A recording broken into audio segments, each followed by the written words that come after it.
Hello students, myself Kiran Jadhav. Today we have started the next topic of second chapter, living life process in living organisms, part 1. Can you tell some question you have asked in your textbook? First question: how many atoms of carbon, hydrogen, and oxygen are respectively present in a molecule of glucose? Glucose is a one kind of carbohydrates. Now, how many carbons?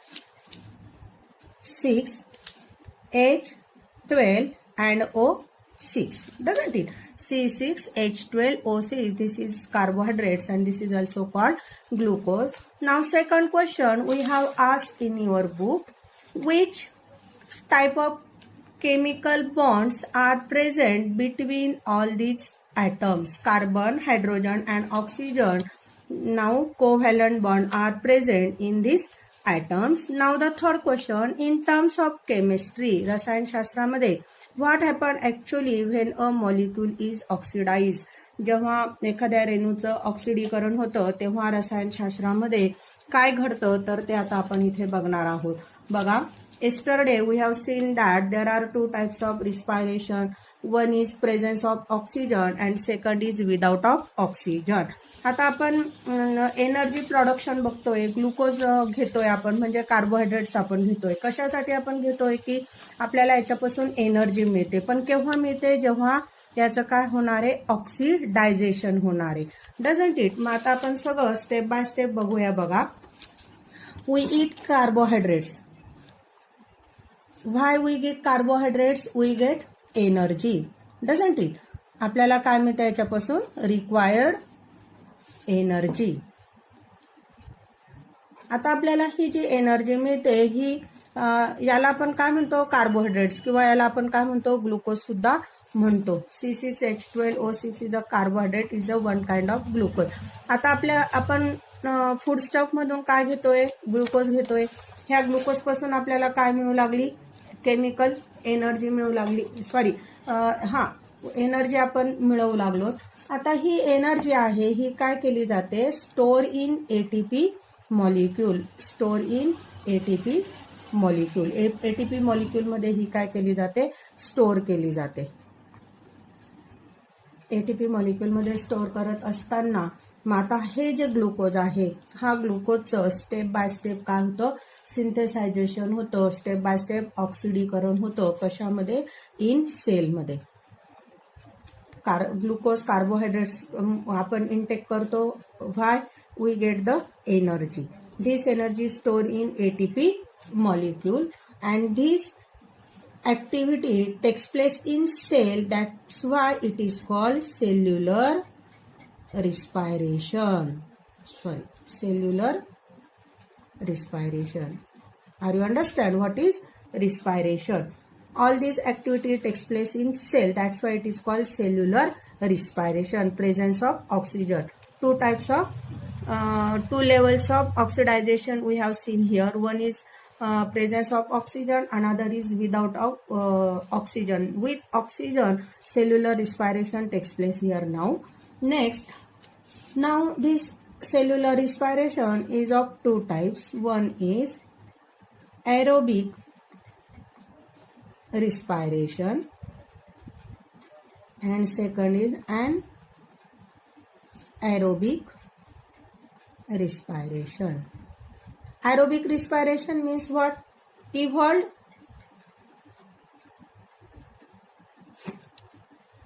oxygen. Evolved oxygen. And here without evolved oxygen. Doesn't it? Two types of cellular respiration takes place. Presence of aerobic respiration means here oxygen is evolved and another respiration is an anaerobic respiration, here without oxygen.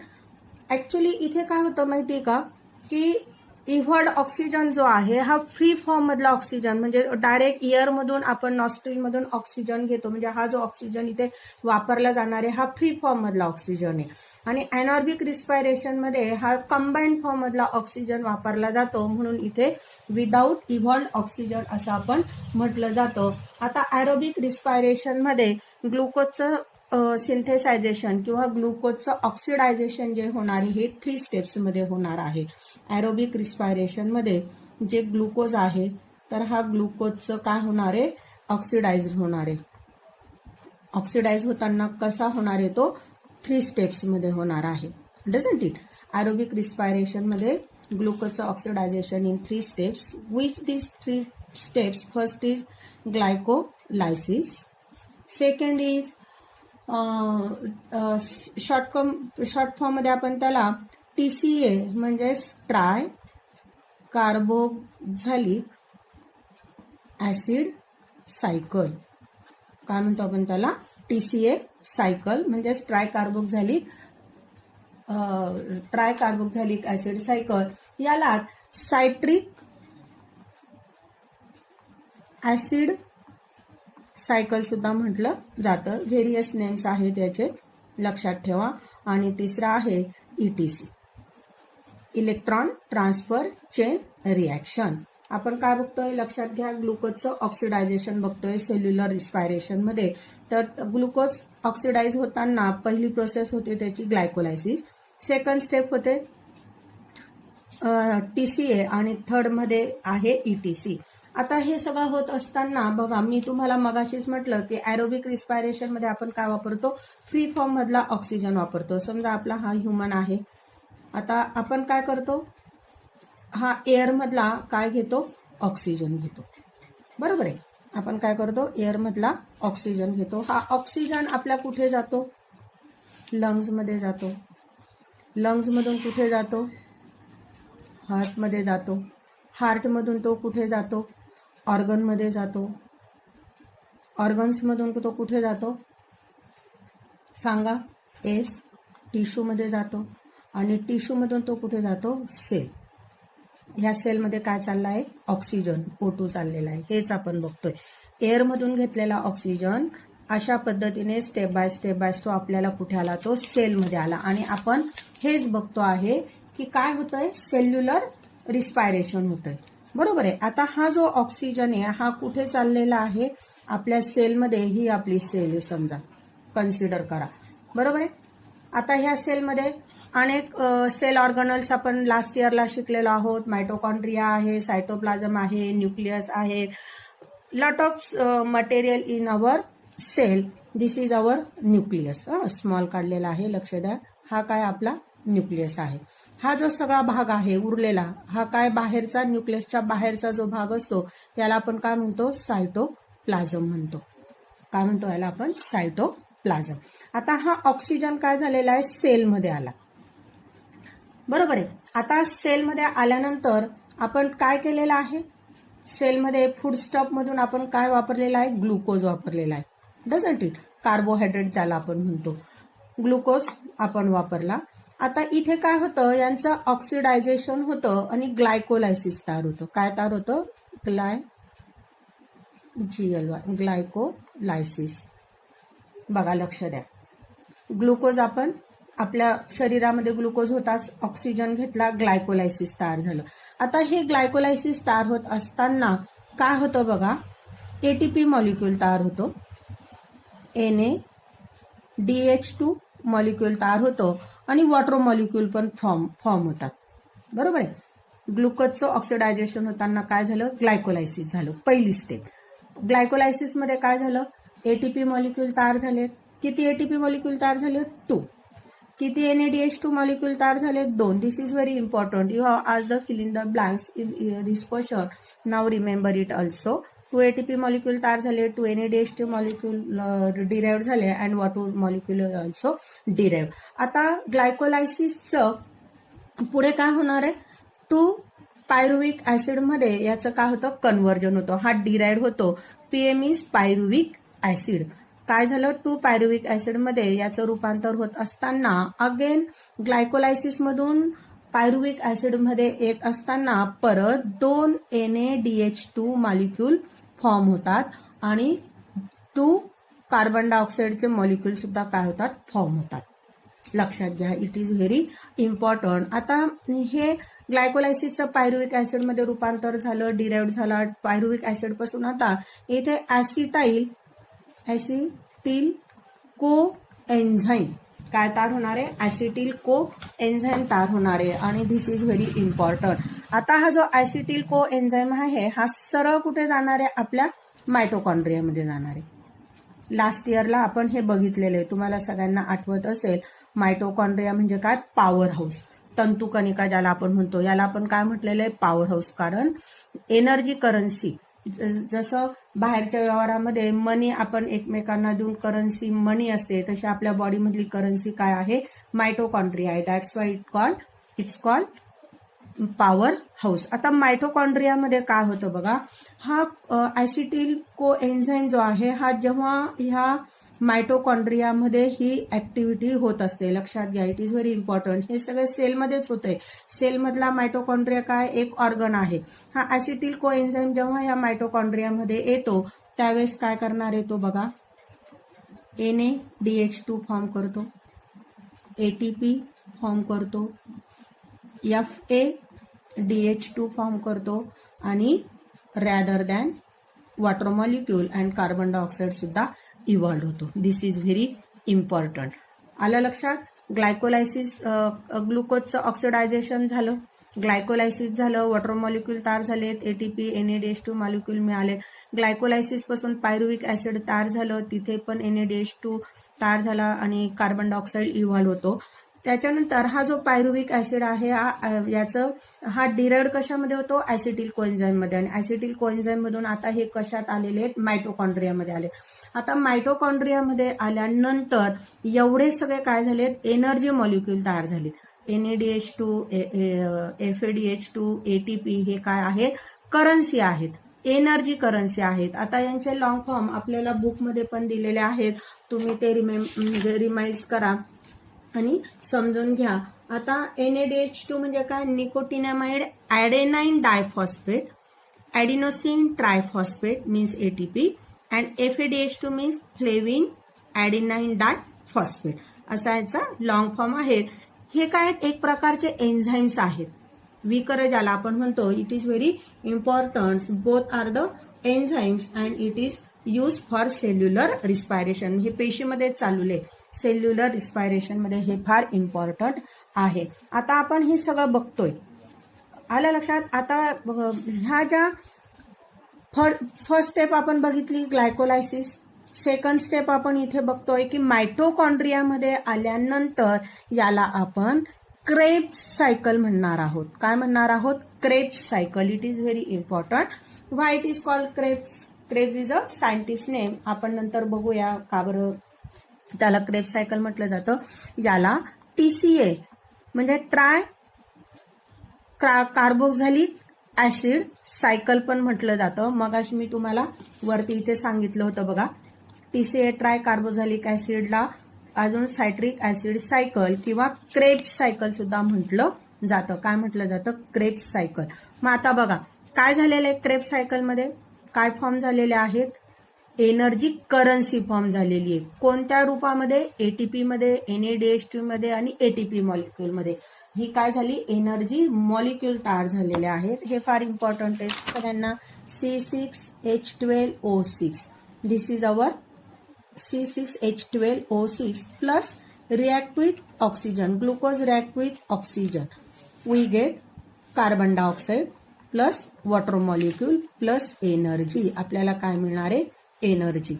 सध्या आपण ह्या chemical रिॲक्शनचा विचार करतोय. हे काय करतोय आपण आता, बॅलन्स करून घेतलं. आपण ग्लुकोजचं काय करू लागलो, ऑक्सिडायझेशन करू लागलो. ग्लुकोजचं ऑक्सिडायझेशन होत असताना आपल्याला कार्बन डायऑक्साईड मिळाला, वॉटर मॉलिक्यूल फॉर्म झाले आणि एनर्जी मिळाली, जी आपण मगाशी बघितली. ATP नंतर NaDH2 आणि FADH2 फॉर्म मध्ये आपल्याला मिळालेली आहे. आता मी तुम्हाला मगाशी सांगितला होता की मायटोकॉन्ड्रिया जो होता आपला, मायटोकॉन्ड्रियामध्ये काय तयार झालेलं होतं, NaDH2 FADH2 आणि ATP, CO2 आणि वॉटर तर आहेतच. आता हे जे मेन आहेत करन्सीचे, आता काय झालेलं आहे, ह्या मायटोकॉन्ड्रियामध्येच परत काय होतं, ETC होतं. ETC मीन्स इलेक्ट्रॉन ट्रान्सपोर्ट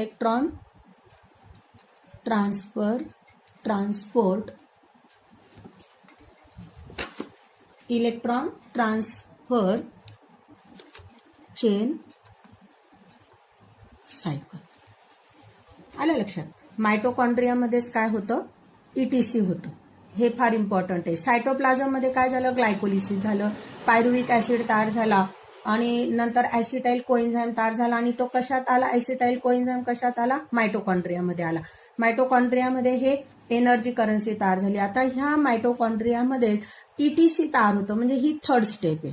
ही कोणती स्टेप आहे, थर्ड स्टेप आहे. It is very important. इथेच काय तयार होणार आहे, ETC तयार होणार आहे, इलेक्ट्रॉन ट्रान्सफर चेन, ज्याला आपण म्हणतो, काय म्हणतो, इलेक्ट्रॉन ट्रान्सफर चेन ही तयार होणार आहे किंवा सिस्टीम. आता हे इलेक्ट्रॉन ट्रान्सफर चेन जे आहे ही काय करते बघा, तर हा जो आहे NADH2 आणि FADH2 जे आहेत हे, आणि हा जो आहे ATP, तर ATP जे आहे हे फ्री आहेत, म्हणजे सुटे पैसे ज्याला आपण म्हणतो, चिल्लर ज्याला आपण म्हणू शकतो, अशा आहेत.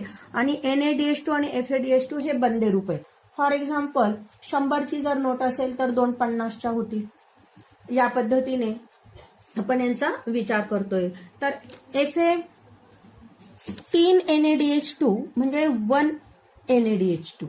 हे this is also very important. We have asked in fill in the blanks. ही करन्सी आपल्याला समजून घ्यायची आहे की मायटोकॉन्ड्रियामध्ये काय तयार झालेत, हे तयार झालेत. आणि इलेक्ट्रॉन ट्रान्सफर चेनमध्ये याच्यामध्ये काय होत आहेत, मॉलिक्युलचं रूपांतरण होतंय. कसं रूपांतर होतंय, तर 1 FADH2 means 2 ATP molecule.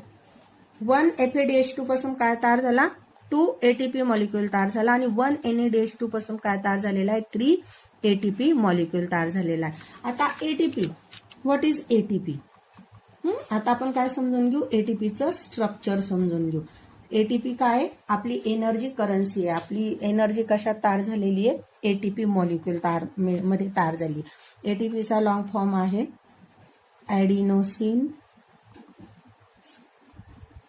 Triphosphate.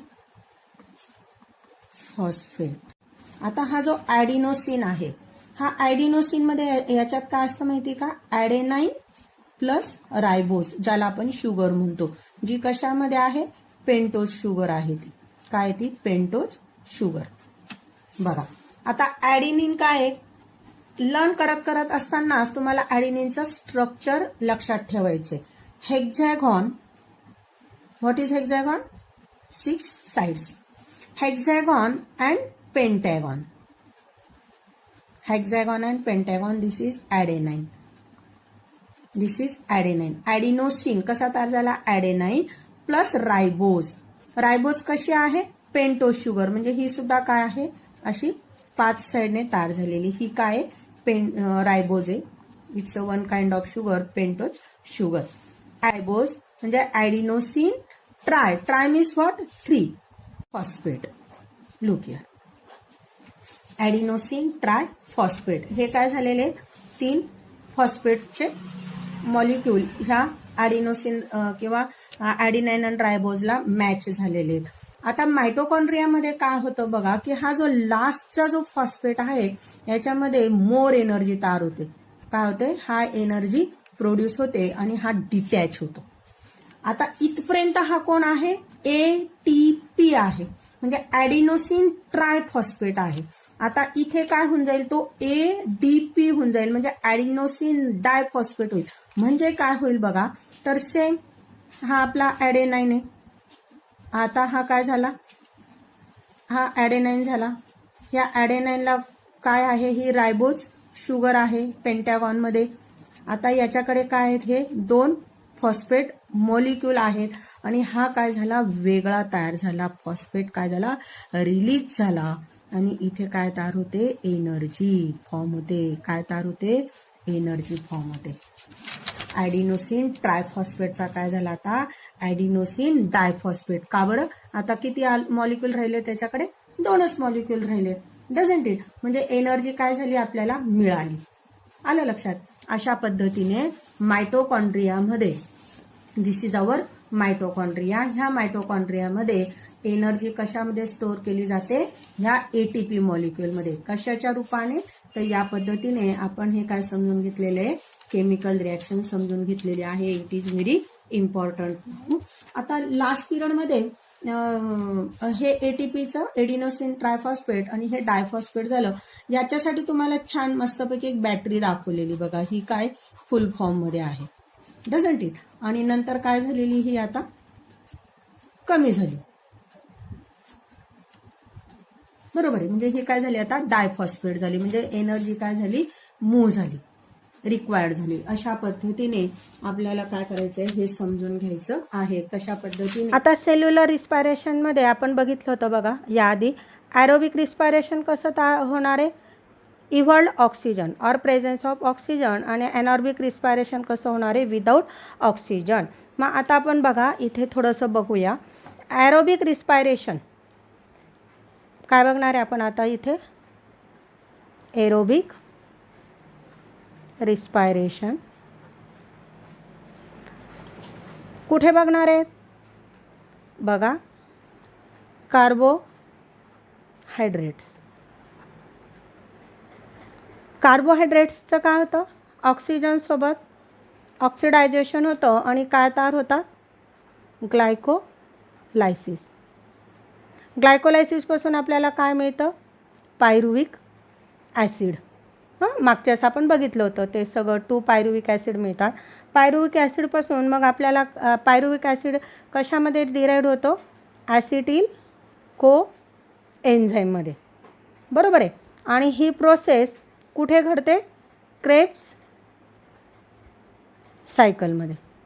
त्यालाच आपण कार्बोक्झिलिक ॲसिडिक सायकलसुद्धा म्हटलं होतं. आणि ह्या क्रेब्स सायकलमध्ये एनर्जी डिराईव्ड होते. एनर्जी फॉर्म होते कोणत्या फॉर्ममध्ये? CO2 plus H2O plus energy. अगदी सुरुवातीला तुम्हाला आठवत असेल मी तुम्हाला इक्वेशन ऑफ रिस्पायरेशन सांगितलं होतं बघा. C6H12O6 plus H2O O2 we get 6CO2 plus H6H2O plus energy. बघा हे इक्वेशन होतं ते रिस्पायरेशनचं. ग्लुकोज किंवा कार्बोहायड्रेट ऑक्सिडेशन झालं 6CO2 plus 6H2 plus energy. आपल्याला मग ही जी एनर्जी मिळाली ही कुठे मिळाली? आपल्याला क्रेब्स सायकलमध्ये मिळाली. दिस इज कॉल्ड क्रेब्स सायकल. आणि क्रेब्स सायकलमध्ये काय होते? एनर्जी डिराईव्ड होते. आता बघा काय होणार आहे? ॲरोबिक रिस्पायरेशन कुठे कुठे दिसून येणार आहे आपल्याला? तर कार्बोहायड्रेट्समध्ये. इन केस समजा की ऑक्सिजनला आपल्या बॉडीमध्ये कार्बोहायड्रेट्स नाही सापडले तर तो काय करेल? लिपिड्सकडे जाईल, ज्याला आपण काय म्हणतो? फॅट्स पण म्हणतो. लिपिड्सकडे गेल्यानंतर मग काय होतील? लिपिड्स म्हणजे एक प्रकारचं म्हणजे फॅट्सच आहेत. मग फॅटी ॲसिड तयार होतील. काय तयार होतील? फॅटी ॲसिड्स तयार होतील. मग हे फॅटी ॲसिड्स कुठे जातील? ॲसिटिल कोएन्झाईममध्ये जातील आणि परत क्रेब्स सायकल आणि एनर्जी डिराईव्ड होईल. समजा आता हे कार्बोहायड्रेट्स जर त्यांना शरीरामध्ये नाही सापडले तर हे केव्हा पॉसिबल आहे?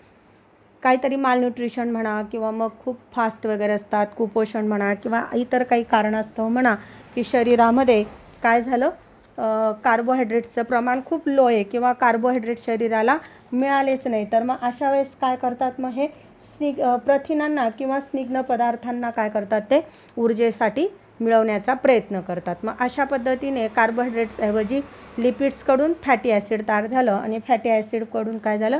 ॲसिटाइल कोएन्झाईमकडे झालं. आता सेकंड समजा बॉडीमध्ये त्यांना फॅटी ॲसिड किंवा लिपिड्स पण नाही सापडलेत, मग ते कुणाकडे जातील? प्रोटीन्सकडे मॅच होतील. आणि आपण लास्ट पिरियडला बघितलं होतं प्रोटीनपासून काय तयार होतात? ॲमिनो ॲसिड तयार होतात. काय तयार होतात? Amino acids. आणि मग परत हे ॲमिनो ॲसिड कुठे जातील? ॲसिटाइल कोएन्झाईममध्ये जातील मग सेम क्रेब्स सायकलपासून काय तयार होईल, CO2 प्लस H2O प्लस एनर्जीची निर्मिती होईल. ही energy means ATP molecule. Here we get the 38 ATP molecule. It is very important. This question asked in examination also. 38 ATP molecule we have got. Where aerobic respiration, it presents in carbohydrates, proteins and lipids, doesn't it? Second cellular रिस्पायरेशनमध्ये आपण बघितलं होतं anaerobic respiration and aerobic respiration. आता anaerobic respiration कुठे takes place होतं बघा. बऱ्याचदा काय होतं की बरेचसे जे सूक्ष्म मायक्रोब्स ज्याला आपण म्हणतो ते जास्त ऑक्सिजनमध्ये काय होत नाही, तग धरू शकत नाही. मग ते ॲनएरोबिक रिस्पायरेशननुसार काय करतात, आपला लाईफस्पॅन करत असतात. मग हे सुद्धा दोन पद्धतीने घडत असतं. एक लिव्हिंग ऑर्गॅनिझममध्ये घडत असतं आणि एक सेलमध्ये घडत असतं. मसल सेलमध्ये वगैरे अशा पद्धतीचं रिस्पायरेशन होत असतं. मग इथे पण सेम आता काय राहणार आहे, ग्लुकोज ज्याला आपण म्हणतो तो राहणारच आहे. ग्लुकोजचं आता इथे काय होणार आहे, ऑक्सिडायझेशन होणार आहे, पण इनकम्प्लीट ऑक्सिडायझेशन होतं. जे ॲरोबिकमध्ये काय होतं, कंप्लीट ऑक्सिडायझेशन होतं, इथं इनकम्प्लीट ऑक्सिडायझेशन होतं. आणि इथे काय होणार आहे, मग ग्लायकोलायसिस होणार आहे, ग्लायकोलायसिस. आता ह्या ग्लायकोलायसिसपासून मग सेम आपल्याला काय मिळतं, पायरुविक ॲसिड मिळतं. आणि आता ह्या पायरुविक ॲसिडपासून इथे दोन फॉर्म होतात. एक तर काय होणार आहे ना, म्हणजे अल्कोहोल म्हणा किंवा अल्कोहोल टाईप म्हणा किंवा मग ऑर्गॅनिक ॲसिड वगैरे म्हणा किंवा ऑर्गॅनिक कंपाऊंडसारखे इथे काय मिळतात, आपल्याला मटेरियल्स मिळतात किंवा केमिकल रिॲक्शन्स होतात. बरोबर आहे. मग याच्यामुळे काय होणार आहे, डिफरंट टाईप्स ऑफ आपल्याला प्रॉडक्ट तयार होतात. अल्कोहोल किंवा मग ऑर्गॅनिकमुळे काय होतील, डिफरंट टाईप्स ऑफ प्रॉडक्ट तयार होतील. कोणते, फॉर एक्झाम्पल व्हिनेगर आहे, हे काय वन काइंड ऑफ प्रिझर्वेटिव्ह आहे, हे आपण केकमध्ये वगैरे सुद्धा वापरतो. किंवा मग आपल्याला याच्यापासून विटॅमिन्स वगैरे तयार करता येतात, डझंट इट. आणि हे आपल्याला कशापासून तयार करता येत आहेत, मायक्रोब्सपासून. Some microbes have use in steps now. Microbes, various microbes इथे आपण वापरू शकतो. बघा काय होतं, इथे ग्लुकोजपासून जे ग्लायकोलायसिस होतं आहे ना, हे इनकम्प्लीट फॉर्ममध्ये होतं आहे. बरोबर आहे. त्यामुळे हा जो पायरुविक ॲसिड आहे, ह्या पायरुविक ॲसिडचं काय होतं, फर्मेंटेशन होतं. काय होतं, फर्मेंटेशन होतं. मी तर तुम्हाला मगाशी सांगितलं होतं कसं फर्मेंटेशन होणार आहे, अल्कोहोल किंवा ऑर्गॅनिक ॲसिड किंवा कंपाऊंडमध्ये होणार आहे. तर मग समजा इथे काय होतो आहे, अल्कोहोल. मग अल्कोहोल काय, ईस्ट, म्हणजे हा काय झाला, वन काइंड ऑफ मायक्रोब झाला, डझंट इट. आता सेकंड टाईपचं जे आहे फर्मेंटेशन, हे आपल्याला कुठे दिसून येणार आहे, इथे लॅक्टिक ॲसिड तयार होणार आहे. मग हे लॅक्टिक ॲसिड आपल्याला कुठे दिसून येणार आहे, मसल सेल किंवा अरिथ्रोसाइट्स ज्याला आपण म्हणतो, अरिथ्रोसाइट्स किंवा मसल्स सेल ज्याला आपण म्हणतो, इथे आपल्याला दिसून येणार आहे. आपण काय बघतोय, ॲनएरोबिक रिस्पायरेशन म्हणजे विनॉक्सिडेशन विदाऊट रिलीज ऑक्सिजन. आता काय होतं बघा, ॲरिथ्रोसाइट किंवा मसल सेलमध्ये काय प्रॉब्लेम होतो की किंवा विनॉक्सिडेशन ज्याला आपण म्हणतो, ॲनॉर्बिक रिस्पायरेशन कुठे घडून येतं की म्हणजे जिथे बरेचसे सूक्ष्मजीव ऑक्सिजनमध्ये न टक धरतात ते विनॉक्सिडेशनाच्या माध्यमातून आपला लाईफस्पॅन करतात. किंवा मग जमिनीखालची जी मुळं आहेत, वरती पूर्ण जर पाणी राहिलं तर जमिनीखालची मुळं काय करतात, ॲनॉर्बिक रिस्पायरेशननुसार काय करतात, ते ऑक्सिडेशन करतात आणि टक धरण्याचा प्रयत्न करतात.